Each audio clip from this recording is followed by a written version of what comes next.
वैष्णवेभ्यो नमो नमः। जय श्री कृष्ण चैतन्य प्रभु नित्यानंदा, श्री अद्वैत गदाधर श्रीवासादि गौर भक्तवृंद। हरे कृष्णा कृष्णा कृष्णा हरे हरे, हरे राम राम राम हरे हरे। नमो विष्णुपादाय कृष्णपृष्ठाय भूतले श्रीमते भक्तिवेदांत स्वामी नामिने। नमस्ते सरस्वती देवे गौरवाणी प्रचारिणे, निर्विशेष शून्यवादी पाश्चादेशतारिणे। आप लोग बोलिए, नमो विष्णुपादाय कृष्णपृष्ठाय भूतले श्रीमते भक्तिवेदांत स्वामी नामिने। नमस्ते सरस्वती देवे गौरवाणी प्रचारिणे, निर्विशेष शून्यवादी पाश्चादेशतारिणे। श्रील प्रभुपाद की जय। मूकं करोति वाचालं पंगुं लंघयते गिरिं, यत्कृपातमहं वन्दे श्रीगुरुदेवनाथार्णं परमानन्दमाधवं श्री चैतन्येश्वरं। हरे कृष्णा। तो मैं अपनी शुद्धिकरण के लिए कुछ भगवान के विषय में बोलने का प्रयास करूंगा, और मैं गुरु गौरांग से या आशीर्वाद की याचना करता हूं ताकि मैं आप सबकी सेवा कर सकूं। हरे कृष्णा। तो आप लोगों को पता है आज का टॉपिक क्या है? What we are going to discuss here today. किसी मैसेज आया आप लोगों को? Miracle of mercy. तो जो मर्सी मतलब क्या कहता है? भगवान की विशेष दया, उसका चमत्कार।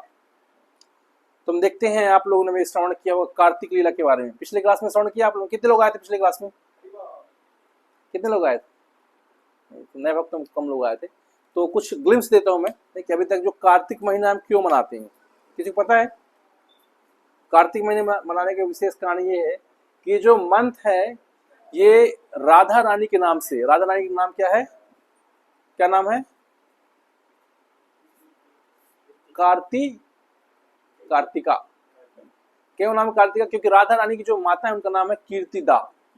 कि कीर्तिदा की जो पुत्री है उनका नाम है कार्तिका। कार्तिका राधा रानी का नाम है, और ये महीना राधा रानी को समर्पित है। तो चूंकि राधा रानी को समर्पित है, राधा रानी भगवान की सबसे प्रिय और परम भक्त हैं, सुप्रीम भक्त हैं, इसलिए भगवान को भी बहुत प्रिय है। क्योंकि जो चीज हमारे प्रेमी को प्रिय रहती है वो वास्तव में हमें भी प्रिय रहती है। तो चूंकि ये मंत्र राधा रानी के लिए बहुत विशेष है, राधा रानी का ही मंत्र है, इसलिए भगवान श्री कृष्ण को बहुत प्रिय है। इसमें बहुत सी, इस पूरे मंत्र में बहुत सारी भगवान की लीलाएं हैं। उनमें कुछ विशेष लीलाएं हैं। वो है, पहली लीला है दामोदर लीला। आप देख रहे होंगे भगवान का एक चित्रपट होगा, नहीं वहाँ पे लास्ट में रखा है ना, वहाँ पे भगवान को जो है यशोदा माता बांध रही है। किससे बांध रही है? किससे?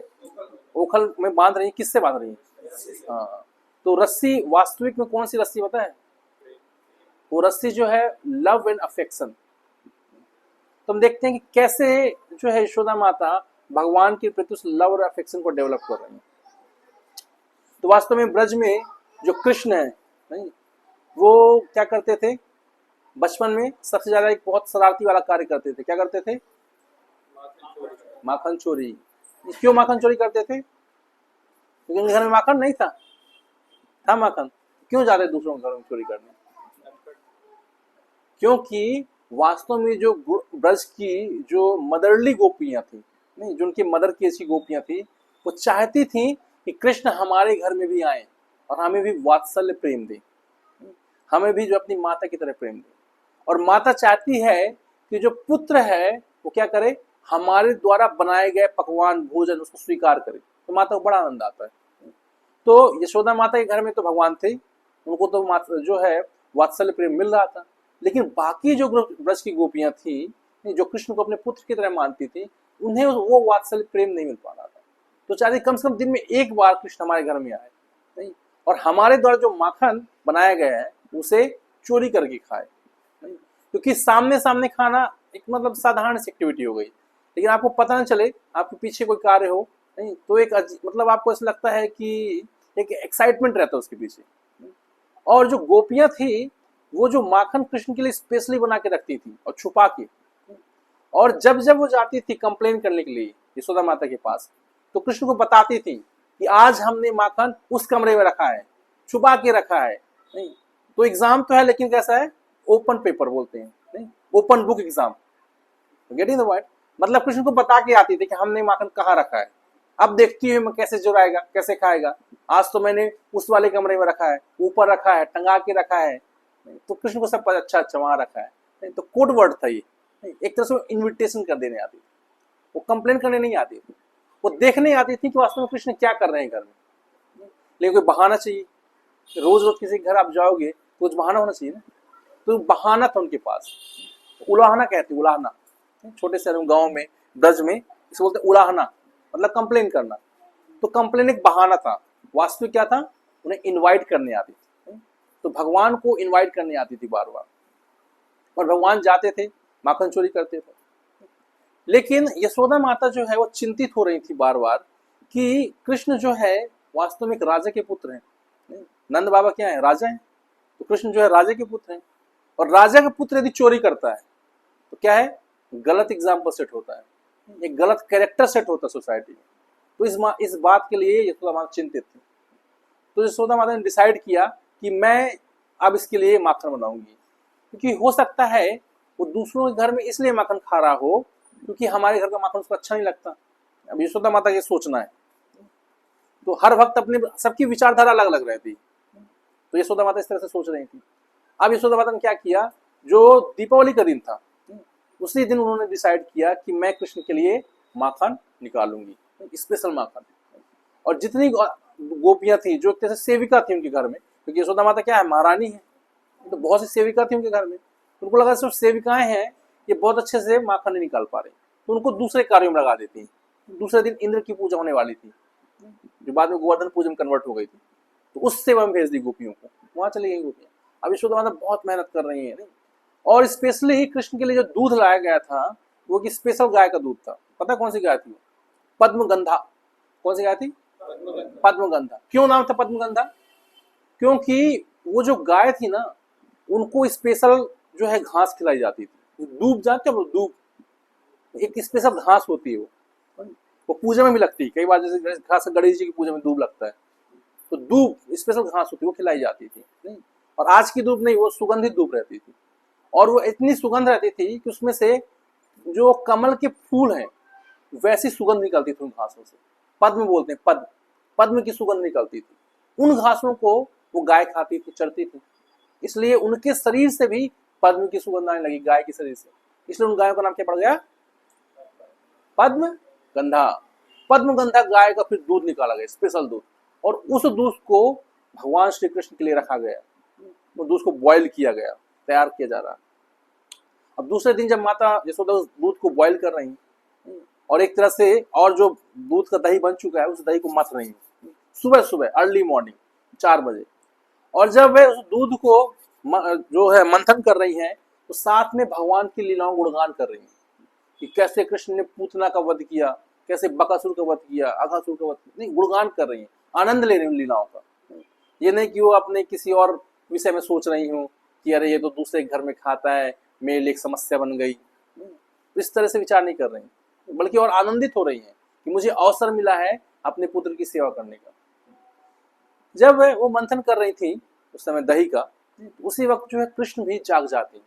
कृष्ण माता के साथ सोते हैं रोज, ठीक है, तो कृष्ण भी जाग जाते हैं, देखते हैं अगल बगल, चेक करते हैं, माता नहीं है बिस्तर में। तो कृष्ण से, माता जी कहाँ चली गई सुबह सुबह, नॉर्मली माता सुबह नहीं उठती थी, तो उस दिन उठ गई थी। तो कृष्ण जो है अचानक फिर जागते हैं, और जागने के बाद बच्चों को क्या लगता है, भूख लगता है, तो पहुंचते हैं माता के पास, और माता जब अपना कार्य में लगी रहती हैं उस कार्य को बंद कर देते हैं, दूध बतना बंद करो, या मैं आ गया हूँ, या दूसरा कोई भी कार्य मत करो। और जो है माता गोद में बैठ जाते हैं, उनका स्तनपान करने लगते हैं, दूध पीने लगते हैं। तो फिर जो है माता भी जो खुशी खुशी उनको अपना दूध पिलाती है। अब जो कृष्ण भी आस्वादन कर रहे हैं, दोनों को आनंद आ रहा है, माता को और पुत्र को। लेकिन जो दूध था, जो उस चूल्हे में बॉईल हो रहा था, वो दूध परेशान होने लगा कि जब कृष्ण जो है अपनी माता का दूध पी लेंगे तो हमारा आस्वादन कब करेंगे। और वास्तव में भगवान की लीला में जितने भी पदार्थ हैं, सब व्यक्ति हैं। हम इस चीज को समझना हमारे लिए दुर्लभ है थोड़ा। हमारे पास जो सामान है, माइक है, मोबाइल है, करताल है, मृदंग है, नहीं, या कि कोई वस्तु मान लो कि दूध ही है, तो ये सब क्या पदार्थ है हमारे लिए। लेकिन भगवान की लीला में हर पदार्थ एक पर्सनालिटी है, पदार्थ कुछ नहीं होता। वो दूध भी एक पर्सनालिटी है, बहुत सारे लोग हैं क्यों, लेकिन उनको आग का ताप नहीं लग रहा, क्योंकि वो अग्नि में रहने वाले लोग हैं। जैसे सूर्य लोक है, वहां पर भी लोग रहते हैं, तो उनको अग्नि से प्रभाव नहीं पड़ता। जैसे मान लो कि हम लोग हैं, हमारा शरीर एक तरह से मिट्टी से बना है, मिट्टी की अधिकांशता है हमारे अंदर, तो हम मिट्टी को टच करते हैं, कोई फर्क नहीं पड़ेगा। कई लोग जो आग में रहने वाले बोल रहे हैं मिट्टी को कैसे टच कर रहा है, ये मिट्टी को टच कैसे कर ले रहा है, मिट्टी को टच करेगा तो ये ठंडा हो जाएगा, उनको ऐसा लगेगा। लेकिन हम आग में जाएंगे, हम बोलेंगे आग में लगेंगे जल जाएंगे हम। सबकी अलग प्रवृत्ति रहती है। तो जो दूध है वो पर्सनालिटी था। तो जब देखा कि जो है माता आस्वादन कर रही है अपने पुत्र को दूध पिलाकर, उनको आनंद आ रहा है माता को, और कृष्ण को भी आनंद आ रहा है, नहीं, और ये सब चलता ही जा रहा है लीला, तो फिर हमारा क्या होगा। तो बड़े निराश हो जाते, बड़े दुखी हो जाते हैं दूध वाले भाई लोग जितने लोग हैं। और फिर वो लोग डिसाइड करते हैं कि हम लोग इसी आग के अंदर अपना आत्मदेह कर देंगे। तो वो जरूरत से ज्यादा गर्म होने लगते हैं, समय से पहले गर्म होने लगते हैं, और इतना गर्म हो कि उबाल खाते हैं कि सीधे आग में वो गिरने ही वाले रहते हैं। तभी माता की नजर पड़ जाती है, और माता सोचती है कि मैं अपना जो स्तन का दूध है ये तो कृष्ण को बाद में पिला सकती हूँ, लेकिन ये दूध जो जल के अग्नि में चला जाएगा तो क्या हो जाएगा, वेस्ट हो जाएगा। तो फिर माता कहती है कृष्ण को उठा के साइड में रख देती हैं, और जाती हैं उस दूध को बचा लाती हैं। लेकिन अब कृष्ण जो है गुस्सा हो जाते हैं। कृष्ण बोलते हैं मैं वैकुंठ छोड़ के आया हूं उसके पास, नहीं, उनके घर में आया हूं। ये जो है सुबह सुबह तो मुझे उठा दी, अब उसको भूखा छोड़ दी। अब जब मैं थोड़ा सा दूध पीना चाहता हूँ उसमें भी मेरे को छोड़ दिए, तो मैं इंपॉर्टेंट हूँ कि दूध इंपॉर्टेंट है। गुस्सा हो जाते हैं कृष्ण, और फिर वो डिसाइड करते हैं कि मैं पूरा यहाँ पे तबाही मचा दूंगा, तो इस घर को तहस नहस कर दूंगा। तो कृष्ण जो है जब लीला करते हैं ना तो भूल जाते हैं कि मैं भगवान हूँ क्या हूँ। ऐसा नहीं सोचते कि भगवान है यार, उनके अंदर मॉरल वैल्यू होनी चाहिए ना, क्यों, उनको तो समझना चाहिए कि माता जो है उस दूध को बचाने गई है, तो उनको कोई कुछ नहीं समझते हो। जैसे एक बच्चा होता है ना, वैसे ही वो रहते कृष्ण, कोई उनका बुद्धि विवेक कुछ नहीं रहता साथ में, एक छोटे बच्चे की तरह रहते हैं। क्यों, तभी तो उन लीलाओं को आस्वादन कर पाएंगे। भगवान इस भौतिक संसार में जब आते हैं तो अपनी बाल लीलाओं का विशेष आस्वादन करने आते हैं, क्योंकि वो बाल लीलाएं भगवान के धाम में नहीं है। वहां पे भगवान जो है 17 ईयर्स के हैं, 17 साल के, और 17 साल का जो युवक है वो 2 साल 3 साल के बच्चों की लीलाओं का आस्वादन नहीं कर सकता। अजीब सा लगेगा ना, इनएप्रोप्रिएट लगेगा। लेकिन यहाँ पे तो जब वो बचपन में है तो उन लीलाओं का आस्वादन कर सकते हैं, राइट। तो यहाँ पे कृष्ण जो है सब कुछ भूल जाते हैं, वो कुछ याद नहीं रहता, बहुत क्रोधित रहते हैं। बोलते पूरा घर को मैं तहस नहस कर दूंगा, भस्म कर दूंगा घर को। सोचते हैं स्टार्ट कहाँ से किया जाए, चारों तरफ देखते हैं। उनको सबसे पहले दिखती है वो मटकी, जिसमें यशोदा माता मत रही थी, दही निकाल रही थी, तो सबसे पहले उस मटकी को फोड़ते हैं। जो सामने दिखा, पहले उसी की बैंड बजती है ना, सामने रहता है, सबसे पहले उस मटकी को फोड़ा। जैसे मटकी को फोड़ा पूरा दही फैल गया, और जब दही फैल गया तो कुछ डर गए, अरे यार अब क्या होगा, माता इतनी मेहनत से इसको मत रही थी, अब तो मुझे मथेगी, दही का नंबर तो हो गया, अब दही तो खत्म, मैं बचा, मेरी मथाई होगी। सोचे यहाँ से भागा जाए। लेकिन फोड़ने के पहले ये नहीं सोचे कि इस मटकी को ना फोड़ूं, क्योंकि रास्ते में चारों तरफ से घिर गया दही से, अब कहीं भी जाएंगे तो दही में पैर पड़ेगा ही। बोलते हैं चलो कोई बात नहीं, अब दही के ऊपर से दौड़ना चालू करते हैं। तो दही के ऊपर से भागना चालू करते हैं तो दही भी पर्सनालिटी है, गेटिंग द पॉइंट। हर चीज वहां पे पर्सनालिटी है। दही को बड़ा आनंद आ रहा है, चलो भाई हम मक्खन तो नहीं बने, लेकिन कृष्ण के चरण कमल तो मिल गए, भगवान के चरण कमल हमारे ऊपर पड़ रहे हैं, उसमें आनंदित हो रहे हैं। और भगवान के पैरों को छोड़ नहीं रहे, जितना दही लपटा है वो लपटा जा रहा है। और ऐसे में क्या हो रहा है, भगवान जब भाग रहे हैं तो दही को तो पार कर गए, लेकिन जितना दही भगवान के चरणों में लपटा हुआ छोड़ नहीं रहा है, और बार बार भगवान की फुटप्रिंट्स बनते ही जा रहे हैं। तो कुछ कदमों के बाद देखा जाए पैरों में कुछ लग जाता है, तो 10-12 कदमों के बाद फिर वो छूट जाता है, लेकिन वो दही छूट नहीं रहा। पूरा भगवान जहां तक भागे पूरा फुटप्रिंट बन गया उनका। और फिर भगवान दूसरे कमरे में बैठ गए, और बैठ के सोचने लगे कि यार अब क्या होगा मेरा, माता तो आती ही होगी। फिर सोचते हैं कि चलो जब तक नहीं आती तब तक पेट तो भरा जाए, मुझे तो आधे पेट में छोड़ दिया गया था, बड़ा अन्याय हुआ मेरे साथ, नहीं और क्या दुख मना रहे हैं। तो पहले जो है, पहले क्रोध प्रकट किया, नहीं तो पहले काम प्रकट किया, इच्छा प्रकट की, माता के स्तनपान करना, दूध पीना है। उसके बाद जब उनकी इच्छा पूरी नहीं हुई तो क्रोध प्रकट किया। आप क्रोध जब प्रकट करने के बाद क्या हो रहा है, आप दम्भ प्रकट कर रहे हैं। दम्भ मतलब क्या होता है, झूठा ही दुख प्रकट करना। बताओ मैं जो है इतने बड़े घर का राजा हूँ फिर भी भूखा हूँ, मतलब दुख प्रकट कर रहे हैं लेकिन झूठा है दुख। कई बार हमारे साथ भी होता है, नहीं कुछ चीज हमें नहीं मिलती, नहीं तो हमें बड़ा दुख होता है, लेकिन हमारे पास बहुत से ऑप्शन रहते हैं, फिर हम उसी चीज को चाहते हैं, नहीं वही चीज हमें चाहिए। खासा छोटे बच्चों में रहता है, तो इसे बोलते हैं दम्भ, दम्भ प्रकट करते हैं बहुत। फिर जो है कृष्ण की नजर पड़ती है वहां पे एक मटकी में, उस मटकी में माखन रखा रहता है। तो सोचते हैं चलो जो उपलब्ध चीज है पहले इसी को स्वीकार किया जाए। तो फिर उखल को रखते हैं, एक उखल रहता है, उखल जानते हैं ना आप लोग, जो मसाला कूटते हैं, पहले आपका आजकल तो नहीं आता, पहले आता था गाँव में, उसको मूसर बोलते हैं, मूसर से कूटा जाता है। और उखल एक बड़ा सा रहता है लकड़ी का, उसको पलटा के ऊपर रखते हैं, उसको चढ़ते फिर माखन निकाल लेते हैं। फिर माखन खाते हैं, लेकिन जितना खाते हैं ज्यादा फेंकते हैं, क्योंकि क्रोध में रहते हैं ना, गुस्सा रहता है, भूख के कारण खाते हैं थोड़ा थोड़ा, फिर जब भूख थोड़ा शांत हो जाती है फिर फेंकने लगते हैं। इसी बीच में बंदर आ जाते हैं वहां पे कुछ, तो उनको अपना पुराना लाइफ याद आ जाता है कि भाई इन लोगों ने बहुत सेवा की थी मेरी, बंदरों ने बहुत सेवा भगवान श्री राम की, लेकिन मैंने कुछ पेमेंट नहीं किया था इनको, तो चलो कुछ पेमेंट किया जाए इनको। बंदरों को बुलाते हैं, उनको खिलाते हैं इनको। इसी बीच में माता यशोदा वहां पहुंच जाती है। जब माता यशोदा पहुंचती है तो बोलती खाया तो ठीक, कोई दिक्कत नहीं है, फेंका क्यों इतना? अब फेंका तो ठीक, बंदरों क्यों बुला के ले आए? क्यों? क्योंकि ये जो कृष्ण थे ना, ये हमेशा माता से बोलते थे, जब भी गुस्सा हो जाते थे कुछ नहीं, माता से लड़ाई झगड़ा चलता रहता है बच्चों का, तो माता जब गुस्सा होते थे तो क्या बोलते थे, मैं इन बंदरों के साथ जंगल चला जाऊंगा। मन उनका एक ही डायलॉग रहता था, कभी गुस्सा हो जाते थे ना, बोलते मैया मैं इन बंदरों के साथ जंगल चला जाऊंगा। तो जब जब माता बंदरों को देखती तब तब नाराज हो जाती थी, कहीं सही में जंगल चला जाएगी। तो फिर जो है माता बंदरों को भगाती वहां से, और अब सोचती है कि कुछ तो दंड दिया जाए ना। तो उससे पहले कृष्ण को पकड़ने के बाद, कृष्ण क्या भागते रहते हैं, जैसे माता पहुंचती पास में तो कृष्ण भागने लगते हैं, तो फिर माता फिर पकड़ने का प्रयास करती है, कृष्ण फिर भागते हैं। ऐसे कृष्ण जो भागते रहते हैं और भागते भागते पूरे ब्रज में दौड़ाते हैं माता को। ऐसा नहीं कि घर बस में, पूरा तंग कर लेते हैं, पूरे ब्रज की गलियों में माता जो पकड़ने का प्रयास कर रही है। और जितनी भी गोपियां हैं सब देख के हैरान है, एक छोटा सा बच्चा जो है अपनी माता को दौड़ाया जा रहा है, घंटों दौड़ा रहे हैं, और माता जो बहुत थक जाती है, लेकिन फिर हार के आखिरी में माता कृष्ण को पकड़ ही लेती।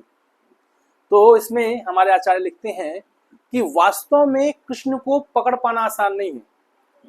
कई योगी ध्यानी बहुत कई युगों से ध्यान लगा रहे हैं, लेकिन कृष्ण को पकड़ नहीं पा रहे हैं। तो कृष्ण को यदि पकड़ना है तो उसके लिए कृष्ण के प्रति प्रेम होना चाहिए, जो प्रेम वास्तव में माता यशोदा के पास था। और साथ में माता यशोदा छड़ी भी ली थी। क्यों छड़ी ली थी? डराना चाहती थी, लेकिन उस छड़ी से माता यशोदा ने कृष्ण को मारा नहीं। तो एक और मैसेज मिलता है कि पनिशमेंट जो है इस तरह देनी चाहिए कि उससे व्यक्ति में सुधार हो। तो पनिशमेंट का पर्पज यही होता है, punishment is for the protection, ताकि उसमें सुधार हो, ना कि उस पनिशमेंट से बच्चा बहुत ज्यादा और बिगड़ जाए। कई बार लोगों को पनिशमेंट मिलती है और बिगड़ते जाते हैं, पनिशमेंट मिलती है और बिगड़ते जाते हैं, उस पनिशमेंट से कोई लाभ नहीं। तो माता छड़ी तो ली रहती है लेकिन मारती नहीं। फिर जब कृष्ण को पकड़ लेती है और कृष्ण बहुत रोने लगते हैं छड़ी को देख के, तो आचार्य लिखते हैं कि ये वही कृष्ण है जिनसे साक्षात भय कांपता है। सबसे बड़ा भय क्या? मृत्यु। मृत्यु भी कृष्ण से कांपती है। काम भी कृष्ण से जो डरता है। तो सब कुछ सारे लोग जो है कृष्ण से डरते हैं, और वही कृष्ण जो है माता यशोदा से डर रहे हैं। तो कैसे संभव है? सिर्फ तभी संभव है जब कृष्ण चाहते हैं। तो कृष्ण वास्तव में इस लीला का आस्वादन करना चाहते हैं, कृष्ण उस डर का आस्वादन करना चाहते हैं, क्योंकि जो भगवान पूर्ण है ना, तो भगवान को निडर बनना तो आसान है, लेकिन जो शक्तिशाली व्यक्ति है वो डर के बारे में नहीं जानता, डर कैसा होता है।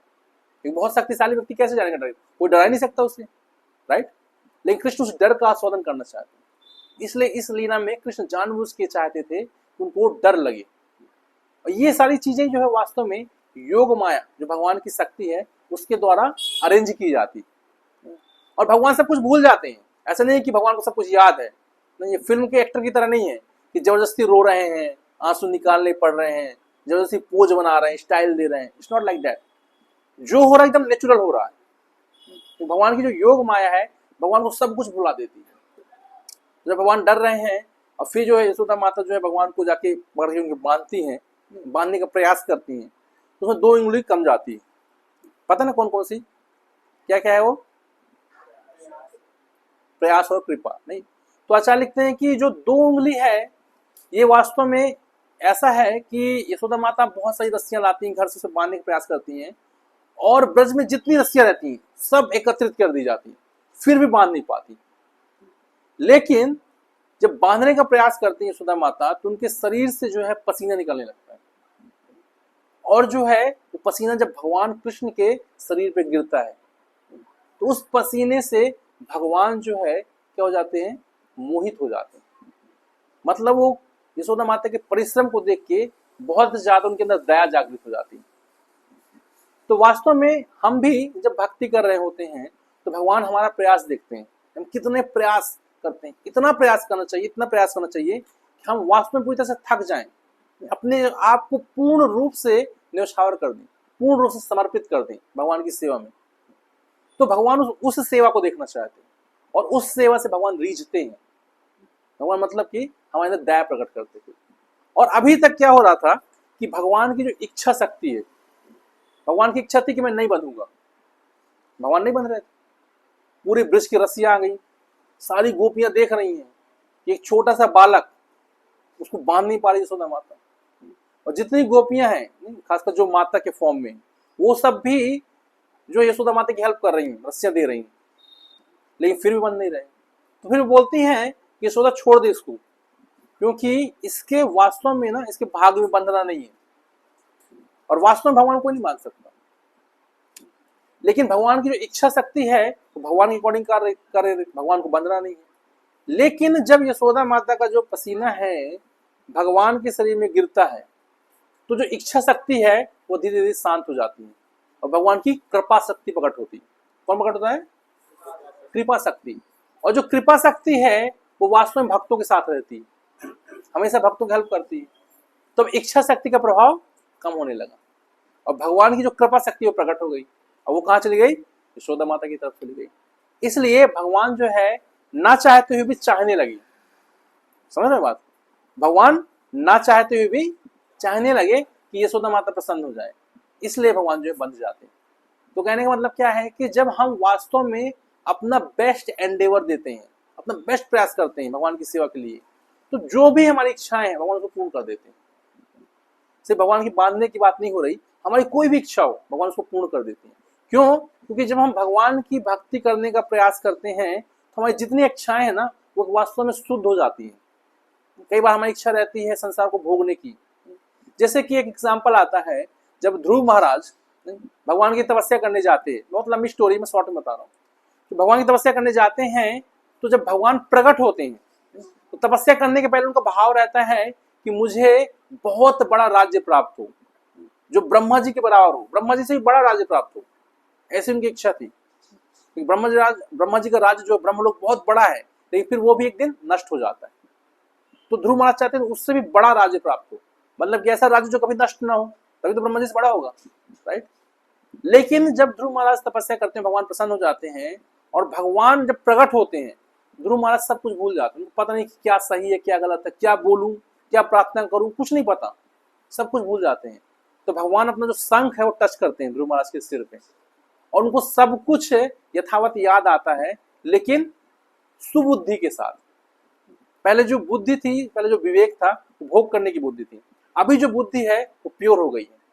फिर वो याद करते हैं कि मैं किस तरह से इच्छा किया था कि मुझे जो है बहुत बड़ा साम्राज्य प्राप्त हो जाए, लेकिन उन्हें ये पता चलता है कि इच्छा तो गलत थी मेरी। नहीं?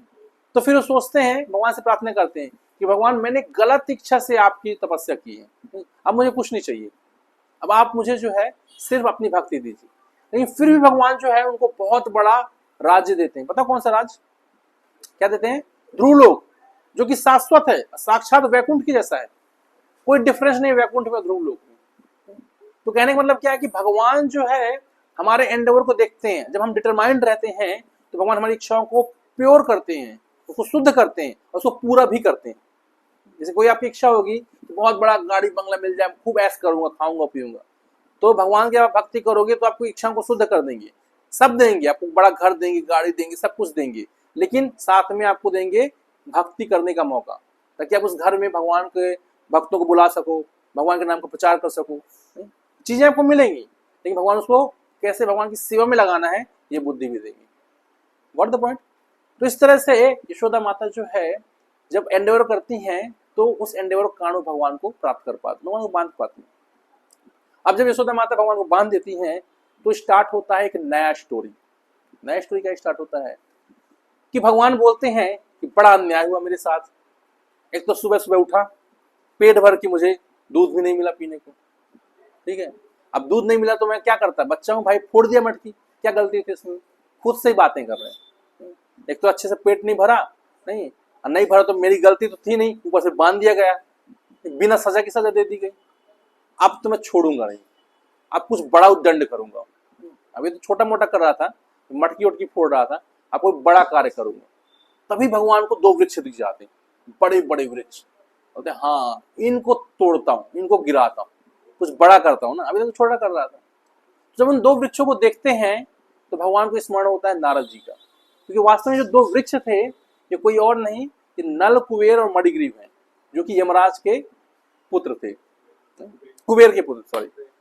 तो ये दोनों के बारे में जो भगवान, जो कृष्ण है, आप स्मरण करते हैं।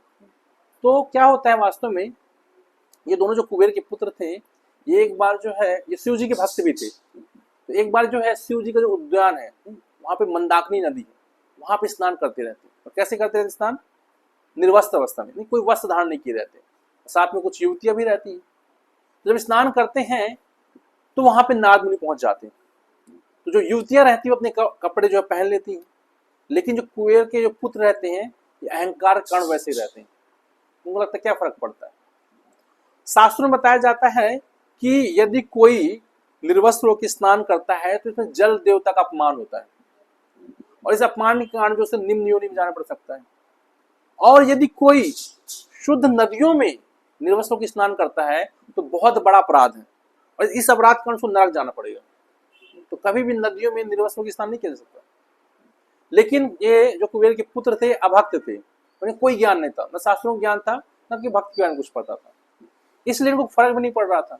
जब नारद जी आए तब भी इन्होंने जो है उस चीज में डरे नहीं।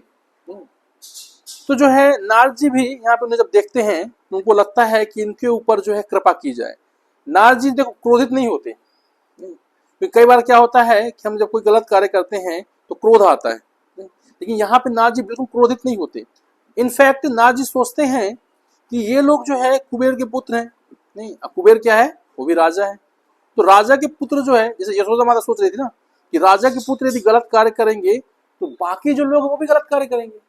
अब कुबेर जो है यक्षों के राजा थे, तो यक्षों के राजा कुबेर हैं, तो बाकी जो यक्ष वो भी यही कार्य करेंगे, वो भी निर्वस्त्र होकर नग्न होकर स्नान करेंगे। उनको लगा ये भी ठीक चीज है। तो इससे क्या है, गलत कस्टम, गलत कल्चर जो सेट हो जाएगा सोसाइटी में। तो एक मैसेज तो देना चाहिए। आप लोग थोड़ा आगे सकते हैं, कम फॉरवर्ड, कुछ बच्चे आ रहे हैं तो थोड़ा आगे जाइए, थोड़ा आगे जाइए।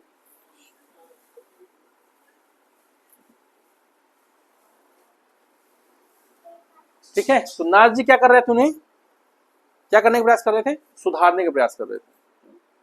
तो नारद जी उन्हें सुधारने का प्रयास कर रहे थे। तो नारद जी क्या करते हैं, नारद जी सोचते हैं कि व्यक्ति के पास जब धन आता है और वो धन भगवान की सेवा में जब नहीं लगता है तो उसको गलत कार्य में लगाता है। खासकर किसमें, www.com चलता है ना, तो वहां पे भी चलता था wealth. First W is for wealth. If wealth is not for the Krishna then that wealth go for women and wine. अवैध संबंध बनाएंगे लोग और क्या, नशा पान करेंगे, ये स्वाभाविक है। आज भी आप देख सकते हो जिनके पास बहुत पैसा है और उन पैसे को जो भगवान की सेवा में नहीं लगा रहे, जितने भी रिच लोग हैं जो भगवान की सेवा में धन को नहीं लगा रहे, वो अवैध संबंध बनाते हैं और क्या करते हैं, पार्टियां करते हैं। पार्टियां मतलब कि ड्राई पार्टी नहीं होती, समझ रहे हो ना, वेट पार्टी मतलब अल्कोहल होता है वहां पे, that is a wet party. In fact जो कॉर्पोरेट ऑफिसेस रहते हैं वहां जो है यदि आप पार्टियां मेंटेन नहीं करते हो तो आपका जो सोशल स्टेटस मेंटेन नहीं हो पाएगा, आपको प्रमोशन ही नहीं मिलेगा। इनफैक्ट मैं भी जब जॉब करता था टाटा में, यदि आप नॉनवेज नहीं खाते तो बोलते हैं घास फूस खाता है, मतलब नॉनवेज इतना ग्रीनरी है उनके लिए।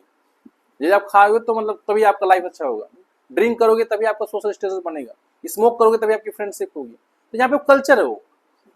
तो कहने का मतलब है जो वेल्थ है, यदि वो प्रॉपर तरीके से भगवान की सेवा में नहीं जा रहा है तो इन प्रॉपर तरीके से वो अवैध संबंध मतलब विमेन और वाइन में जाएगा, बाय डिफॉल्ट है।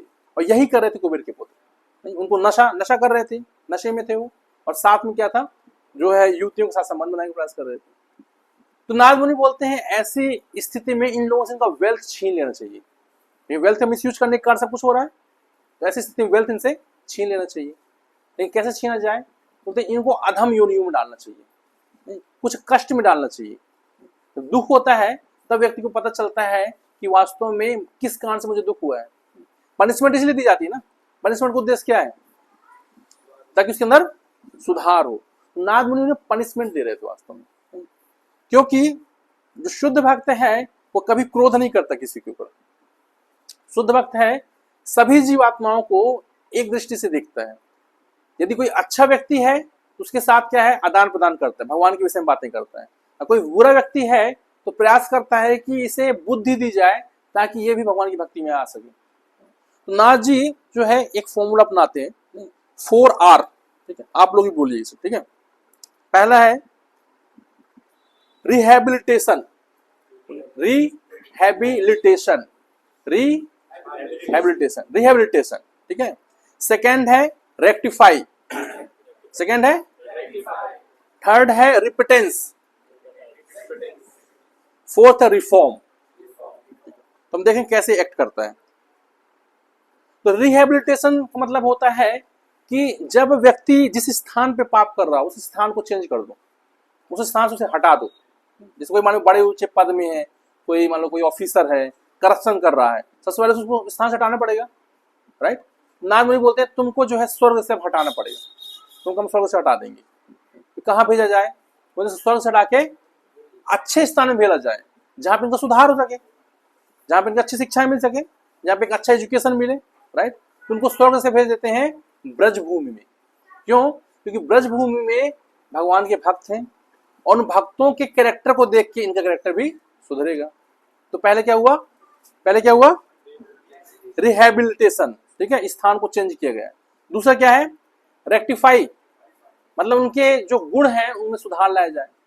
तो कैसे सुधार आएगा, बोले कि तुमको जो है अब निम्न योनियों में डाला जाएगा। अभी तुम क्या है, यक्ष के रूप में देखते थे, ह्यूमन फॉर्म में थे, अब उनको वृक्ष के फॉर्म में डाल दिया गया।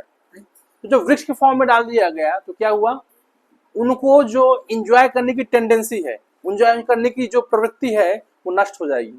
क्योंकि अब सेंसेस है नहीं, हाथ पैर आंख नाक कान कुछ नहीं है, तो इंजॉय क्या करेंगे, गेटिंग द पॉइंट। तब सुधार होगा, क्या होगा, सुधार, इसको rectify, okay. And the third one that is repentance. Repentance का मतलब क्या होता है, तपस्या, तपस्या। अब तपस्या कैसी होगी, तपस्या ऐसी होगी कि उनको याद रहेगा कि वो क्या किए थे। नॉर्मली क्या होता है, पुराने जन्म में हमने जो कुछ किया सब भूल जाते हैं, राइट। किसी को याद है आपको लास्ट बर्थ में आपने क्या किया था, किसी को याद है, किसी को कुछ याद नहीं रहता। लेकिन उन दोनों वृक्षों को याद था, नारद मुनि की स्पेशल कृपा से उन दोनों वृक्षों को याद था कि पुराने जन्म में उन्होंने कौन से पाप कर्म किए, ठीक है। तो इससे रिपिटेंस हो गया। दूसरा, उन्हें वहां ब्रजभूमि में 100 वर्षों तक रहना था। कितने, हमारे और आपके 100 वर्ष नहीं, देवताओं के 100 वर्षों तक।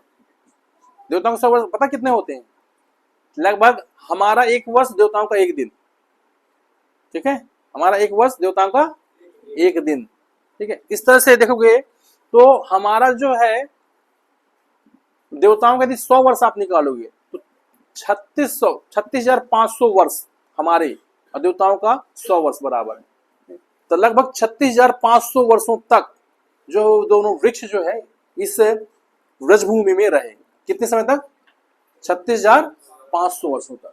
और इतने वर्षों तक उन्होंने तपस्या की। तपस्या का मतलब ये होता है कि अपनी इंद्रियों को जलाना। तप का मतलब क्या होता है, तप का मतलब जलना, तप का मतलब जलना ही होता है ना, तप टेम्परेचर, तप, तपस्या उसी से आया, तप से। तो अपनी इंद्रियों को कैसे चला रहे हैं, अपनी इंद्रियों को चलाया जाता है जब इंद्रियों का जो डिमांड है उसको पूरा ना करके। जैसे आपने देखा रसगुल्ला बहुत अच्छा है, तो नहीं खाना, तो शुगर की बीमारी है, रसगुल्ला खाओगे तो बढ़ जाएगी, अब शुगर की बीमारी से रसगुल्ला नहीं खाना, ये क्या है, अपने आप में एक तपस्या है। इसी तरह है जो कुबेर के पुत्र थे, इनको अवैध संबंध करने का बहुत इंटरेस्ट था, लेकिन अब 100 सालों तक वो अवैध संबंध नहीं कर सकते, उनके लिए क्या हो गया, ये तपस्या हो गया।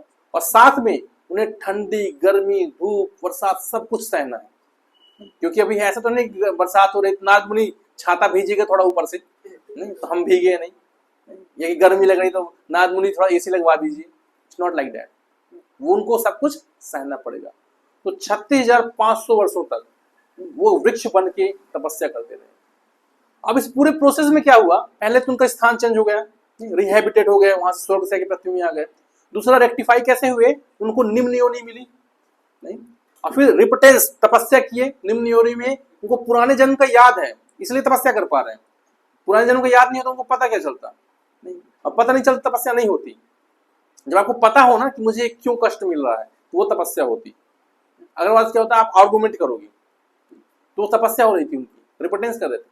और अब क्या हो रहा है, रिफॉर्मेशन हो रहा है, कि जब हम तपस्या करते हैं, रिपिटेंस करते हैं, तो हमारे जो सेंसेस हैं उसकी जो टेंडेंसी वो बदलती है, तो हमारे अंदर रिफॉर्मेशन आता है। अब उनके अंदर इंद्र तृप्ति करने की, कि भोगने की जो इच्छा है वो धीरे धीरे नष्ट होती जा रही है।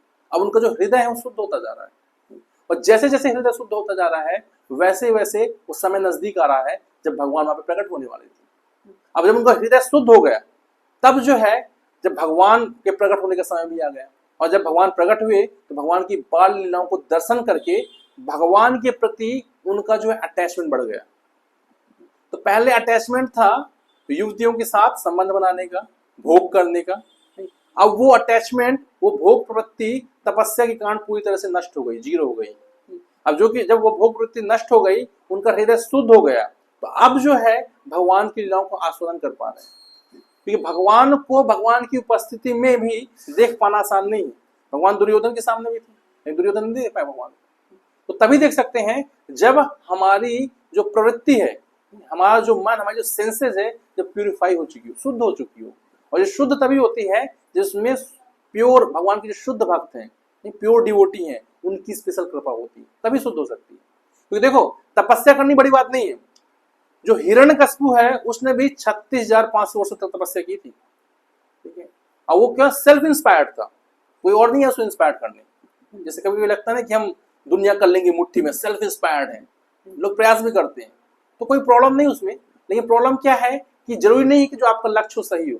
हिरण्यकश्यप सेल्फ इंस्पायर्ड था और 36,500 सालों तक तपस्या भी की, और जो चाहता था लगभग वो प्राप्त भी किया। भाई ब्रह्मा जी के पास जो था सब ले लिया उसने, ब्रह्मा जी हमारे तो थे नहीं, इसलिए हमारे तो कर नहीं सकते थे। स्टोरी सुनी आप लोगों ने, कुछ लोगों ने सुनी होगी। तो हिरण्यकश्यप जो है तपस्या करता है ब्रह्मा जी की 36,500 वर्षों तक, और ब्रह्मा जी से बहुत सारे वरदान ले लेता है अमर को छोड़ के, क्योंकि ब्रह्मा जी खुद अमर नहीं थे। घर के अंदर न मरूं, घर के बाहर न मरूं, नहीं हम आकाश में न मरूं, पृथ्वी में न मरूं, नहीं मैं किसी अस्त्र से शस्त्र से न मरूं, जो कुछ भी हो सकता सब कुछ प्राप्त कर लिया। लेकिन सब कुछ प्राप्त करने के बाद भी 36,500 साल की तपस्या और एंजॉयमेंट कितना, 5 साल। जब जो उनका पुत्र था प्रहलाद 5 साल का था, तब हिरण्यकश्यप जो है मारा गया। तो कैसा कैसा बिजनेस रहा है, लॉस वाला। 36,500 सालों तक आप सोचो तैयारी करो यूपीएससी की, आपको बोलो भैया 5 साल नौकरी कर, निकल यहाँ से, कैसा लगेगा आपको, मैं बुद्धू बन गया यार मैं तो, राइट। तो यहाँ पे किसी भक्ति की कृपा नहीं थी उसके पास, हिरण्यकश्यप के पास किसी भक्ति की कृपा नहीं थी, इसलिए वास्तव में उस तपस्या का कोई सही फल उन्हें प्राप्त नहीं हुआ। यहाँ पास नल कुबेर और मणिग्रीव जो है उनको एक शुद्ध भक्ति की कृपा थी। नारद मुनि का इंस्ट्रक्शन था तुम जाओ पृथ्वी लोक में, तुम जो है वृक्ष के फॉर्म में रहोगे, लेकिन बाद में तुम्हें भगवान के दर्शन होंगे, ये नारद मुनि के शब्द हैं। तो फिर उन्हें भगवान के दर्शन हुए, और जब भगवान जो ओखल में बंधे हुए थे इन दोनों वृक्षों को गिराया, कोई बड़ा कार्य किया, बोलते माता को कुछ बड़ा करूंगा, उधम मचाऊंगा। जब उधम मचाया भगवान ने, तो जब 2 वृक्ष गिरे उसमें से जब 2 देवता निकले नल कुबेर और मणिग्रीव, तो भगवान ने उनसे क्या बोला, भगवान बोला कि तुम ये मत सोचो कि तुमने इतनी तपस्या की है, नहीं इसलिए मैं तुम्हें मुक्त कर रहा हूँ, तुम्हारी तपस्या से मेरा कोई लेना देना नहीं, जिस तरह से तुम्हें भक्ति से कोई लेना देना नहीं, उनको भक्ति से कोई लेना देना नहीं था वास्तव में, वो तो एंजॉयमेंट करने वाले लोग थे। लेकिन बीच में कौन थे, नारद मुनि। तो भगवान लिखते हैं, भगवान बोलते हैं, श्रीमद् भागवत में आप पढ़ोगे, भगवान बोलते हैं कि वास्तव में तुम लोग नरक जाने वाले थे, तुम निश्चित तौर पर नरक जाते। लेकिन चूंकि नारद मुनि की विशेष कृपा थी तुम्हारे ऊपर, तो जो नारद मुनि का श्राप था वो वास्तव में वरदान बन गया।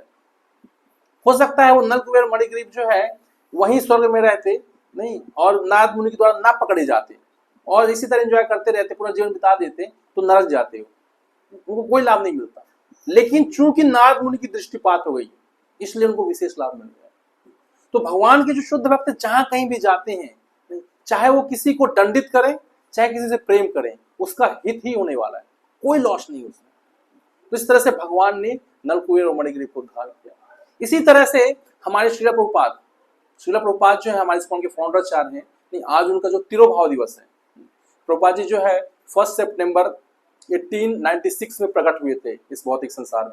प्रभुपाद जी प्रकट हुए थे और अपनी दिव्य लीलाओं को प्रस्तुत किए, और आज के ही दिन 14 नवंबर, डेट वाइज देखा जाए तो 14 नवंबर जो है 1977 में उन्होंने अपना शरीर त्यागा था। इस धराधाम से मतलब अपनी लीलाओं को पूरा किया था। तो इस बीच में जो है प्रभुपाद जी, मतलब शॉर्ट में बता रहा हूँ मैं, प्रभुपाद जी जब बचपन में जो बहुत इंक्लाइंड थे भगवान की भक्ति के लिए, और प्रभुपाद जी जो पिता थे गौर मोहन डी, उन्होंने का नाम रखा था अभय चरण, बचपन का नाम था अभय चरण। तो उनके जो पिता थे बचपन से ही इन्हें स्पिरिचुअल अपब्रिंगिंग दे रहे थे। उनके घर में भगवान के विग्रह थे, भगवान जो हमारे प्रभुपाद जी हैं इनको बचपन से शिक्षाएं दी जाती थी कैसे भगवान के विग्रह की सेवा करना है, और प्रभुपाद जी बहुत इंटरेस्टेड रहते थे।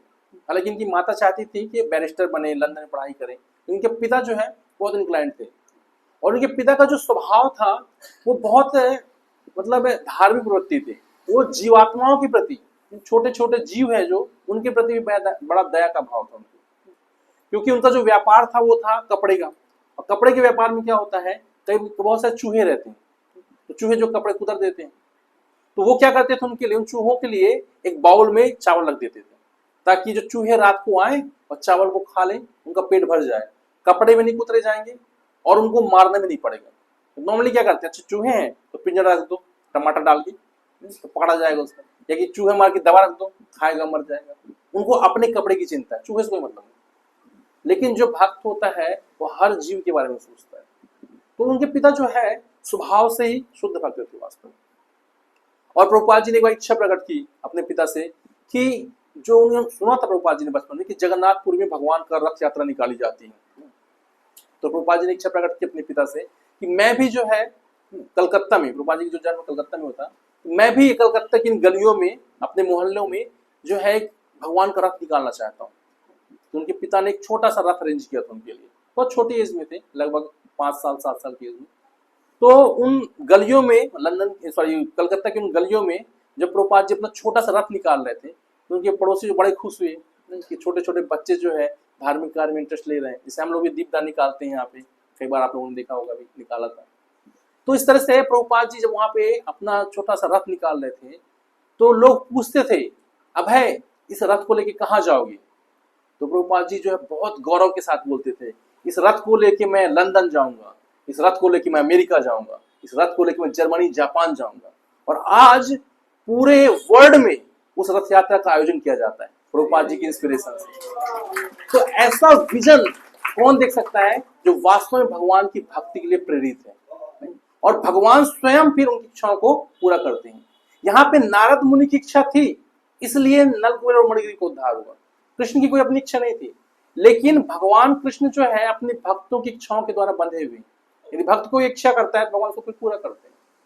इसी तरह प्रभुपाद जी जब बड़े होते हैं तो प्रभुपाद जी इंस्पायर होते हैं महात्मा गांधी से। उस समय आजादी का मूवमेंट चल रहा था और महात्मा गांधी लोग इंस्पायर कर रहे थे कि पहले देश को आजाद करना हमें, बाकी कार्य बाद में करना है। इसी बीच जो है प्रभुपाद जी की मुलाकात होती है श्रील भक्तिसिद्धांत सरस्वती महाराज से लगभग 1922 में। तो वहां पे प्रभुपाद जब मिलते हैं श्रील भक्तिसिद्धांत सरस्वती महाराज से, तो प्रभुपाद जी बोलते हैं कि ये धर्म वर्म का जो प्रचार है ना, इसका उतना महत्व नहीं है, क्योंकि देश गुलाम है अभी। जब देश गुलाम है तो हमारी जो धर्म की बातें कौन सुनेगा? लोग अभी परेशान है, तो आजादी चाहिए। तो श्रील भक्तिसिद्धांत सरस्वती महाराज जो एक बहुत अच्छी बात बोलते हैं जो प्रभुपाद जी को बहुत प्रभावित करती है। श्रील भक्तिसिद्धांत सरस्वती महाराज कहते हैं, बच्चों चुप रहो, कोई बात नहीं करेगा, ठीक है? प्रसाद नहीं मिलेगा आपको, जो शांत रहेगा उसको प्रसाद मिलेगा, ठीक है? तो श्रील भक्ति सिद्धांत सरस्वती महाराज बोलते हैं कि वास्तव में आप लोग चिंतित हो इस बात से कि देश गुलाम है, लेकिन वास्तव में हम सब गुलाम थे इस भौतिक संसार में, हम सब गुलाम हैं इस भौतिक संसार में, और जब तक इस भौतिक संसार में गुलाम ही रहेंगे। पहले जो है मुगलों का शासन था, फिर अंग्रेजों का शासन आया, अब जब आजादी आ जाएगी तो बहुत सारे जो रिच लोग हैं इस देश में कंट्रोल करेंगे अपना, कभी पॉलिटिशियन कंट्रोल करेंगे, कभी कम्युनिस्ट लोग आएंगे कंट्रोल करेंगे। जब तक हम इस शरीर में हैं तब तक हम वास्तव में गुलाम रहेंगे। कुछ नहीं तो हमारी सेंसेस, हमारी जो भौतिक इच्छाएं हैं यही हमको दबा के रखती हैं, हम कभी आजाद नहीं हो सकते। इसलिए व्यक्ति को यदि वास्तव में मुक्त होना है, सोचना चाहिए कि मैं बूढ़ा क्यों हो रहा हूँ, सोचना चाहिए मुझे बीमारियां क्यों हो रही हैं, सोचना चाहिए कि मुझे मृत्यु क्यों आती है। असली गुलामी तो ये है, इस गुलामी से बाहर निकलना चाहिए। तो प्रभुपाद जब सोचते हैं तो मुझे लगता है हाँ ये बहुत प्रभावशाली वक्तव्य है, ये सही बात है। फिर बोलते हैं कि वास्तव में किसी को मुक्त होना है इस भौतिक संसार से, नहीं तभी वो इस गुलामी से मुक्त हो सकता है, अदरवाइज वो गुलामी रहेगा हमेशा। तो बताते हैं कि वास्तव में मुक्ति है भगवान की सेवा करके, भगवान की सेवा करो और भगवान के धाम चले जाओ। ना तो वहां पे कोई जन्म है, ना मृत्यु है, ना बुढ़ापा है, कुछ नहीं है।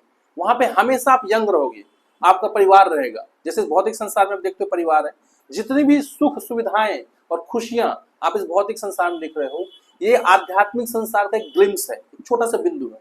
और वहां पे सारी सुविधाएं जो कुछ आप यहाँ पे देख रहे हो, लेकिन यहाँ पे जो दुख देख रहे हो वो कोई दुख वहां पे नहीं। तो इसलिए कि हमको सब सुख सुख मिल जाए प्रभु जी, दुख ना मिले, सुख सुख मिल जाए, तो यहाँ सुख सुख नहीं है। यहाँ वास्तव में जो दुख है ना, जब वो कम हो जाता है तो सुख लगने लगता है। फॉर एग्जाम्पल मान लो कोई व्यक्ति है, नहीं वो सुबह सुबह जाता है, उसका पेट साफ हो जाता है, बड़ा आनंद आ गया। तो पेट साफ करना आनंद का विषय नहीं है, दुख का भाव, मतलब दुख खत्म हो गया। इसलिए आप वास्तविक आनंद तो हमें पता ही नहीं, क्योंकि हमें आनंद वास्तव में मिला ही नहीं।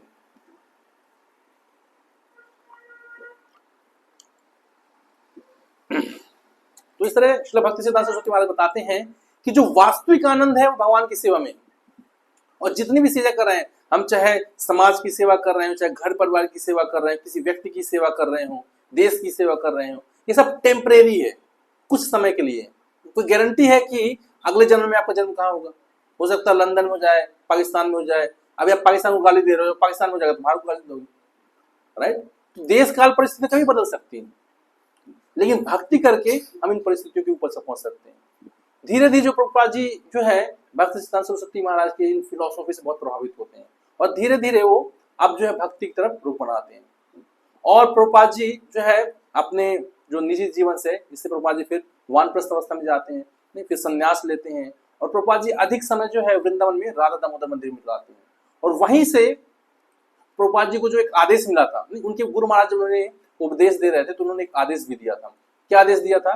कि जब भी आपके पास कुछ धन हो तो आप विदेशों में जाओ, खासकर वेस्ट में, और वहां जाके भगवान के नाम का प्रचार करो। तो प्रभुपाद जी हमेशा प्रयास करते थे कैसे मैं जो है विदेशों में जाकर प्रचार करूंगा। लेकिन समय धीरे धीरे बीतता गया और प्रभुपाद जी की जो उम्र है लगभग 69 ईयर्स की हो गई, 69 साल के हो गए प्रभुपाद जी।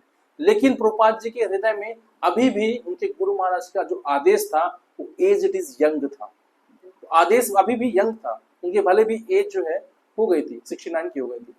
फिर प्रभुपाद जी ज्यादा बहुत प्रभावित थे, किस तरह से अपने गुरु महाराज के आदेश का पालन करूं। और प्रभुपाद जी बहुत से प्रयास कर रहे थे, बहुत से अपने गुरु भाई हैं उनसे हेल्प मांग रहे थे, बहुत से लोगों से हेल्प मांग रहे थे, लेकिन कोई हेल्प कर नहीं रहा था। फाइनली मुंबई में पहुंचते हैं, एक कार्गो शिप की जो ओनर रहती है मुरारजी देसाई, उनसे जो हेल्प मांगते हैं। तो बोलती है कि स्वामी जी आपका जो उम्र है वो 69 का है, इस उम्र में लोग घर से बाहर निकलते हैं, और आप जो है देश से बाहर निकलना चाहते हो, अमेरिका जाना चाहते हो, वो भी जलदूत की। जलदूत की जो जर्नी है बहुत डिफिकल्ट होती है, क्योंकि सी सिकनेस होता है, 1 महीने तक आपको जमीन नहीं दिखेगी, आदमी कभी वहीं मर जाता है। बोलते आपका जो है आपकी हत्या का पाप मुझे लगेगा, इसलिए मैं नहीं भेज सकती। नहीं, प्रभुपाद जी बहुत डिटरमाइंड रहते हैं, बोलते नहीं ये मेरे गुरु महाराज का आदेश है, नहीं वहां पे मैं पिकनिक मनाने नहीं जा रहा, मैं घूमने नहीं जा रहा, क्यों जा रहा हूँ? अपने गुरु महाराज का आदेश का पालन करने जा रहा हूँ। तो इस तरह से जो है फिर वो धीरे धीरे वो मान जाती है वो लेडी, और प्रभुपाद जी को अलाउ कर देती है। लेकिन प्रभुपाद जी जब जाते हैं उस कार्गो शिप से, तो एक कार्गो शिप रहता है तो जिसमें सामान जाता है, तो लोग नहीं जाते, उसमें ज्यादा सुविधाएं नहीं रहती, जैसे कोई डॉक्टर वगैरह ये सब नहीं रहता कुछ। तो जब यात्रा करते हैं प्रभुपाद जी उस शिप में, प्रभुपाद जी 2 बार हार्ट अटैक आता है, और 2 बार जब हार्ट अटैक आता है तो प्रभुपाद जी को लगता है कि शायद भगवान नहीं चाहते या कि शायद मैं अपने गुरु महाराज का आदेश पूरा नहीं कर पाऊंगा। तो प्रभुपाद जी बहुत सुंदर प्रार्थना लिखते हैं। प्रार्थना के जो पहले जो टाइटल था वो लिखते हैं, नचाओ नचाओ श्रीमती। हे कृष्ण, आपको जिस तरह मुझे नचाना नचाओ। आप यदि चाहते हो कि मैं भगवान के नाम का प्रचार करूं, अपने गुरु के आदेशों का पालन करूं, तो ये आपका विशेष कृपा है मेरे ऊपर। लेकिन अभी नहीं चाहते तो ये भी आपकी इच्छा है। तो जब इस तरह की प्रेयर लिखते हैं तो उन्हें हार्ट अटैक के बाद काफी जो है उनके हृदय में जो दर्द रहता है। तो फिर जब वो रात को सोते हैं तो उनके स्वप्न में भगवान प्रकट होते हैं और भगवान आते हैं स्वप्न में। और स्वप्न में क्या होता है कि प्रभुपाद जी उस नाव में बैठे रहते हैं, एक बड़ी सी नाव रहती है और भगवान के सारे अवतार, राम, नरसिंहा, वराह, सारे अवतार उस नाव को चला रहे होते हैं। नहीं, और प्रभुपाद जी को आश्वस्त करते हैं कि आप जिस मिशन के लिए अमेरिका जा रहे हो, मिशन निश्चित तौर पे पूरा होगा। और इस तरह से प्रभुपाद जी को और कॉन्फिडेंस आ जाता है। और प्रभुपाद जी जब वहां पे पहुंचते हैं अमेरिका में, तो प्रभुपाद जी को पूरा विश्वास तो रहता है कि ये उनके गुरु महाराज का आदेश है, इसलिए निश्चित तौर पर प्रचार तो होगा। लेकिन कैसे होगा ये नहीं पता। कोई सेंटर खोल के नहीं देता उनको, कोई उनके पास पैसा नहीं रहता, कोई मित्र नहीं रहता, कोई सुविधाएं नहीं रहती, कुछ पता भी नहीं रहता जाना कहाँ। तो प्रभुपाद जैसे हम चूज करते हैं कि स्थान को, वहां जाते हैं, इसको टॉम स्प्रिंग पार्क नाम है स्थान का। वहां पे एक वृक्ष के नीचे प्रभुपाद जी बैठते हैं और एक कीर्तन करते हैं, हरे कृष्णा कृष्णा कृष्णा हरे हरे, हरे राम राम राम हरे हरे। इस तरह जब प्रभुपाद जी कीर्तन करते हैं वहां पे, तो वहां पे कुछ हिप्पीज आ जाते हैं। वो हिप्पीज कौन थे? वास्तव में उस समय अमेरिका का वियतनाम से वॉर हो रहा था और अमेरिका जबरदस्ती वियतनाम को परेशान कर रहा था। अमेरिका का काम यही है, शक्तिशाली देश है, बड़े आदमी है भाई, किसी को मार सकते हैं। वियतनाम को परेशान कर रहा था। तो वहां के अमेरिका के जो यंग लड़के थे उस बात का अपोज कर रहे थे, विरोध कर रहे थे सरकार का। और विरोध करने के लिए लोग सड़कों में उतर आए, नशा करने लगे, नहीं अमेरिका गवर्नमेंट के अगेंस्ट में पोस्टर लिखने लगे और अपने घर बार को छोड़ दिए। हिप्पी बन गए, वो सड़कों में आ गए पूरी तरह से। और जो है अमेरिकन गवर्नमेंट परेशान होने लगी क्योंकि उनको मार भी नहीं सकती, उन्हीं के सिटीजन है वो लोग, और उनको सुधारने का बहुत प्रयास किया जा रहा है। और ऐसे बहुत सारे हिप्पी हो गए और अमेरिका गवर्नमेंट बहुत परेशान हो गई कि कैसे इनको सुधारा जाए। लेकिन जब प्रभुपाद जी वहां पहुंचे और हरे कृष्ण का कीर्तन किए तो सारे हिप्पी जो है प्रभुपाद जी से आकर्षित हो गए और ये भी हरे कृष्ण कीर्तन करने लगे, प्रभुपाद जी के साथ जो है घूमने लगे, कीर्तन करने लगे। और प्रभुपाद जी जो कहते थे उनके आगे पालन करते थे। प्रभुपाद जी उन्हें प्रसाद खिलाते थे, जैसे प्रभुपाद जी बोलते थे सारी चीजों को धीरे धीरे फॉलो करने लगे। उनको पता नहीं था कि हरे कृष्ण मंत्र है क्या, उनको पता नहीं था कि कृष्ण क्या है, कुछ भी नहीं पता। जैसे नल कुबेर और मणिग्रीव थे ना, नशे में एकदम चूर थे, उनको कुछ नहीं पता, लेकिन नारद मुनि के आशीर्वाद से उनका उद्धार हो गया था। उसी तरह जो हिप्पी हैं, इनको वास्तव में कुछ नहीं पता था कि ये प्रभुपाद जी क्यों आए हैं, क्यों हरे कृष्ण महामंत्र कर रहे हैं, क्यों हमको खिला रहे हैं प्रसाद। बढ़िया नाचते कूदते थे, खाते पीते रहते थे। एक दिन एक हिप्पी पहुंचा वहां पे प्रभुपाद जी के पास, बोला स्वामी जी मैं कोई हेल्प कर सकता हूँ क्या आपकी? तो प्रभुपाद जी बोलते हैं मैं इसी दिन का वेट कर रहा था, कब तुम आओगे और पूछोगे। क्योंकि प्रभुपाद जी चाहते थे कि मैं इन लोगों को भगवान की सेवा में लगाऊं, क्योंकि जब तक व्यक्ति भगवान की सेवा में नहीं लगता है तब तक भगवान के साथ संबंध नहीं बन सकता। फिर धीरे धीरे प्रभुपाद जी ने उनको भगवान की सेवा में लगाना स्टार्ट किया और ये सब देख के अमेरिका की जो गवर्नमेंट बहुत प्रसन्न हो गई कि बताओ यार, हम सब इतनी बड़ी गवर्नमेंट मिलकर हिप्पी को नहीं सुधार पा रहे हैं, एक अकेला बूढ़ा व्यक्ति, एक अकेला व्यक्ति जो इन लोगों को सुधार रहा है। तो इसी कारण एक बार क्या होता है, एक हिप्पी जो है अमेरिका की सड़कों में घूमता रहता है, नहीं गलत कार्य कुछ करता है, तो पुलिस जो है उसको पकड़ती है, दौड़ाती है। वो दौड़ाती तो हिप्पी भागते भागते भागते हरे कृष्ण सेंटर में पहुंच जाता है और अंदर घुस जाता है। तो पुलिस बोलती है हमारा काम हो गया, हम उसको जेल में नहीं ले जाना चाहते, हम यही ले जाना चाहते। तो गवर्नमेंट को भी इतना बिलीव हो गया था कि जो हरे कृष्णा मूवमेंट है इसमें कुछ मैजिक है, इतना बड़ा मैजिक है कि लोगों की प्रवृत्ति को चेंज कर देता है। इसलिए एक बार प्रभुपाद जी के पास एक मैजिक मैन आता है, वो प्रभुपाद जी को बहुत सारे मैजिक दिखाता है। हाथ से छड़ी गायब कर देता है, कैप गायब कर देता है, हाथ से राख निकाल देता है। और प्रभुपाद जी जो कुछ शिष्य थे वो बड़े प्रसन्न होते हैं कि बढ़िया मैजिक बना है, तो प्रभुपाद जी से मिलाते हैं। तो प्रभुपाद जी के सामने करता है, वो कैप जो गायब हो गई वापस ले आता है, छड़ी वापस ले आता है, नहीं राख निकाल देता है। तो प्रभुपाद जी से बोलते हैं आप मैजिक कर सकते हो ऐसा? तो प्रभुपाद जी बोलते हैं मैं टेम्परेरी मैजिशियन नहीं हूँ, मैं टेम्परेरी मैजिक नहीं करता, मैं परमानेंट मैजिशियन हूँ। मैंने क्या मैजिक किया? प्रभुपाद जी बोला कि मैंने इन हैप्पी को हैप्पी कर दिया। जितने हैप्पी थे ना, हिप्पी थे जितने, उनको हैप्पी कर दिया। तो ये परमानेंट मैजिक है। आप जो मैजिक कर रहे हो क्या है? This is temporary. आप इल्यूजन पैदा कर रहे हो, धोखा दिखा रहे हो लोगों को। टेम्परेरी है ये, धोखा है ये मैजिक नहीं है। मैजिक क्या होता है? जिसके अंदर ट्रांसफॉर्मेशन होता है, और वो प्रभुपाद जी कर रहे थे। तो इस तरह प्रभुपाद जी के इस मैजिक से लोग बहुत प्रभावित हुए, और इतना प्रभावित हुए कि जो अमेरिकन गवर्नमेंट है, जो स्थान था वहां पे, जो वृक्ष था, उस वृक्ष का नाम घोषित कर देती हरे कृष्णा वृक्ष। और आज भी जो वृक्ष है, आप कभी जा सके यदि अमेरिका, आप देख पाओगे। तो इस तरह से हम देखते हैं कि जो ये मिराकल है ना, रियल मिराकल, ये मर्सी से ही होता है। बाकी जो मिराकल हम देख रहे हैं भौतिक संसार में, जो बहुत सारी टेक्नोलॉजी आ गई है, बहुत सारा जो लोग डेवलपमेंट समझ रहे हैं आज के इस कलयुग में, these are not the miracle. Actually में these are the exploitation of the society. कैसे हम देखते हैं कि डे टू डे लाइफ में, जैसे पहले टेक्नोलॉजी कम थी तो लोगों का लाइफ स्टाइल एक्चुअली ज्यादा बेटर था। क्यों? क्योंकि जब टेक्नोलॉजी कम थी तो लोग फिजिकल एक्टिविटी ज्यादा करते थे, रिलेशनशिप ज्यादा स्ट्रांग थे, डिपेंडेंसी जो है वो भगवान के ऊपर ज्यादा थी। लेकिन जैसे जैसे टेक्नोलॉजी आ रही है, लोगों की फिजिकल एक्टिविटी कम हो रही है, सेवा करने का भाव कम होता जा रहा है। लोग चाहते हैं कि अधिक से अधिक लोग हमारी सेवा करें, नौकर बने। और टेक्नोलॉजी क्या है? में रिप्लेस कर रही है सेवा को। जो हम स्वतः कार्य करते थे, जो हमारे अंदर सेवा करने का जो भाव था, वो धीरे धीरे रिप्लेस हो रहा है। पहले मंदिरों में लोग रहते थे घंटा बजाने के लिए, अब घंटी वाली मशीन आ गई। तो एक व्यक्ति जो भगवान की सेवा में लगा था, घंटी बजा रहा था, और जो उस सेवा से हो सकता है भगवान के धाम तक चला जाता, अब वो व्यक्ति घर में सो रहा है, तो पैसा दे दिया, भाई मेरे बदले में एक मशीन ले आओ। तो मशीन क्या, मशीन का कुछ नहीं होगा। और साथ में उस व्यक्ति के साथ सेवा छीन ली गई, क्योंकि सेवा के माध्यम से भगवान का संबंध था, तो भगवान के साथ भक्ति भी छीन गई।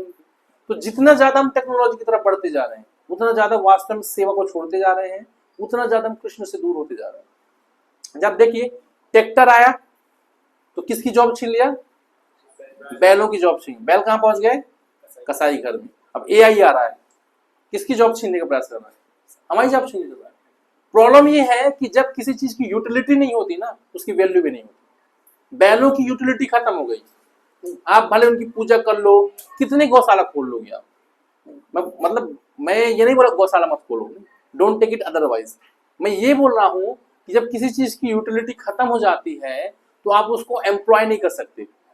Getting the point? इसी तरह हम जो टेक्नोलॉजी पर जब बहुत ज्यादा निर्भर हो जाएंगे तो क्या होगा? बहुत सारे लोगों की यूटिलिटी खत्म हो जाएगी। I am not talking about the AI only, entire technology. Technology बहुत बढ़ती है तो नई जॉब आती है, कुछ नए लोगों को जॉब मिलती है, लेकिन बहुत सारे पुराने लोग जो अनएम्प्लॉयड हो जाते हैं। और इससे क्या होता है? बहुत सारे लोगों की जो यूटिलिटी वो खत्म हो जाती है।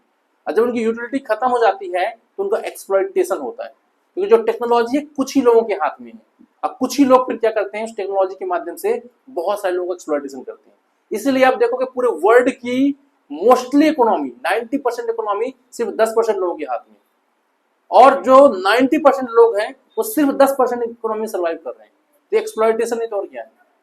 और क्यों हो रहा है? Because of the technology. इसलिए प्रभुपाद जी बोलते हैं कि हमें पैरेलली एक वर्णाश्रम सिस्टम डेवलप होना चाहिए। तो प्रभुपाद जी ने किया भी था। प्रभुपाद जी ने हंगरी में एक जो है वर्णाश्रम सिस्टम बनाया था इस्कॉन का। वहां क्या था? इस्कॉन का खुद का अपना क्या है, एक खेती था, अपना जो है फार्म हाउस है, नहीं वहाँ पे इस्कॉन की गाय है, वहाँ पे मेडिकल फैसिलिटी है, एजुकेशन के लिए जो है गुरुकुल है, वहाँ पे टेम्पल्स है। तो सब कुछ जो है उस कैंपस के अंदर ही था, और उससे कोई फर्क नहीं, उससे बाहर के लोगों से ज्यादा एक्सचेंज नहीं था। तो इससे क्या हो रहा था कि बाहर की दुनिया में क्या हो रहा है उससे फर्क नहीं पड़ रहा था उन लोगों को।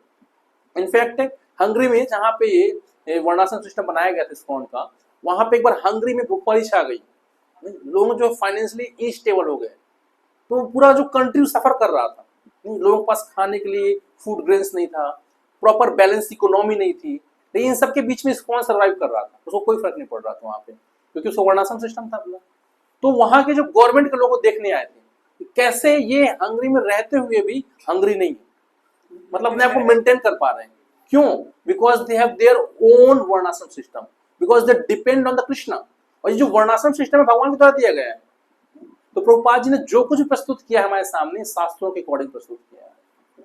तो आज हम जो युवा लोग हैं, हमारी जिम्मेदारी है कि हम अपने कल्चर को समझें, जो हमारा एजुकेशन सिस्टम है जो टुवर्ड्स टेक्नोलॉजी जा रहा है, उसको यदि हम पढ़ते भी हैं साथ में हम अपने रियल कल्चर को समझें, अपने शास्त्रों को पढ़ें। जब तक हम शास्त्रों को नहीं पढ़ेंगे तब तक हमको पता ही नहीं चलेगा कि हमारे जीवन का लक्ष्य क्या है। क्योंकि देखो सिर्फ हमारे शास्त्र में, मैं कंपेयर नहीं कर रहा, लेकिन सिर्फ भगवत गीता और भागवतम में भी कंप्लीट नॉलेज दिया गया है। In fact if you go for the Quran, Bible, किसी भी ग्रंथ में आप जाते हो उसमें कंप्लीट नॉलेज नहीं मिलेगा आपको कि एक्चुअल में यहाँ ये भी बता दें कि कोई है, सुपर पावर है, लेकिन सुपर पावर क्या करता है, कैसे रहता है, कहाँ रहता है, हम कैसे वहां तक पहुंचेंगे, इसके बारे में कोई चर्चा नहीं है। लेकिन हमारे भागवतम में है। तो हमारा जो ग्रंथ है वो कंप्लीट है, पार्शियल नहीं है। इसलिए हम सबको इसे पढ़ना भी चाहिए और साथ में लोगों को इंस्पायर करना चाहिए, हमारी जो युवा पीढ़ी है।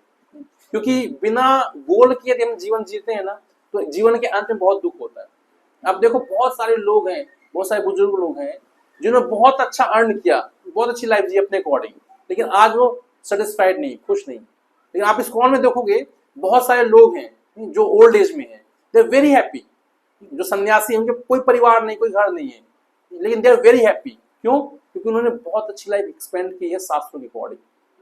तो हमारे पास अभी समय है, सही समय पे यदि हम सही रास्ता अपना लेते हैं जीवन के अंत में वास्तव में बहुत सुखी रहेंगे। तो आज के दिन जो है हम प्रभुपाद जी से प्रार्थना कर सकते हैं कि प्रभुपाद जी ने जो दिव्य ग्रंथ हमें दिए हैं, इन ग्रंथों को पढ़कर हम भी अपने जीवन के लक्ष्य को पूरा करें।